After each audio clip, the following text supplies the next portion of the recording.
2 থেকে আড়াই বছরের মধ্যে পর্যায়ক্রমে মহাখালী, গাবতলী, সায়েদাবাদ বাস টার্মিনাল সরিয়ে নেওয়ার কাজ চলছে।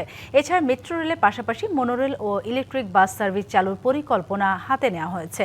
সচিবালয়ে বিএসআরএফ সংলাপে যোগ দিয়ে সড়ক পরিবহন ও সেতু, নৌ পরিবহন এবং রেলপথ মন্ত্রী শেখ রবিউল আলম এসব কথা বলেন। তিনি আরও বলেন, এই বিষয়গুলো বাস্তবায়ন করা গেলে রাজধানী যোগাযোগ ব্যবস্থা ও যানজট অনেকটাই কমে আসবে। এ সময় পদ্মা সেতুর পিলারের মাটি সরিয়ে নেওয়ার বিষয়ে মন্ত্রী জানান, এটি কনস্ট্রাকশনেরই একটি অংশ। এতে সেতুর পিলারের কোনো ক্ষতি হবে না, বরং নদীর পানি প্রবাহ বৃদ্ধি পাবে। আমরা ডিপো করার জন্য পরিকল্পনা নিয়েছি, একটা 300 ফিটে, একটা হচ্ছে কাজপুরে। ফুলবাড়িয়া স্ট্যান্ডটা চলে যাবে কিরানীগঞ্জে, জেলখানার ঠিক অপোজিটে। গাবতলীটা চলে যাবে হিমায়তপুরে। যে মাটিটা কাটা হচ্ছে সেই মাটিটা ওখানে সরানোর কথা থাকার কথা ছিল না, সরিয়ে ফেলানোর কথা ছিল, তাই সরানো হচ্ছে। দেখে মনে হচ্ছে পিলারের গোড়ায় গর্ত হয়ে যাচ্ছে।